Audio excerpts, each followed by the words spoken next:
ভালো না, এই কাজটা ঠিক না। আল্লাহ পাক আজকে আপনাকে হয়তো 1 কোটি টাকা দিয়েছেন, কালকে আল্লাহ না করুক 1000 টাকার জন্য মানুষের কাছে হাত পাততে বাধ্য করতে পারেন আল্লাহ পাক। এমনও কিন্তু দিন আসতে পারে, দিন সবার সবসময় সমান থাকে না। আজকে আপনার কাছে 1 কোটি টাকা আছে, কিছু মনে হচ্ছে না।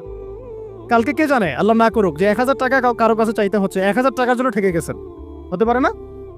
রিজিককে মানুষ তাজিম না করলে রিজিক দূরে চলে যায়। দুটো বিষয় খেয়াল রাখবেন, দুটো বিষয়। এক হচ্ছে মাঝে মাঝে মনের মধ্যে কিছু আমল করার ইচ্ছা আসে না? মনে হলো যে আচ্ছা একটু 10টা আয়াত পড়ি, মনে আসে না মাঝে মাঝে? এমন মনে হয় না? ওই সময় এই এই যে মনের মধ্যে যে এই ইরাদাটা জাগ্রত হওয়া, এটাকে আমরা বলি ওয়ারিদ। অন্য ভাষায় আপনি বলতে পারেন মেহমান। কি বলতে পারেন? এটা আল্লাহর পক্ষ থেকে আপনার কলবের মধ্যে মেহমান হিসেবে এসেছে। এখন আপনি যদি আমলটা করেন, সেই মেহমান বারবার আপনার কলবে আসবে। যদি আপনি ওই সময় আমলটা না করেন, মেহমান চলে যাবে।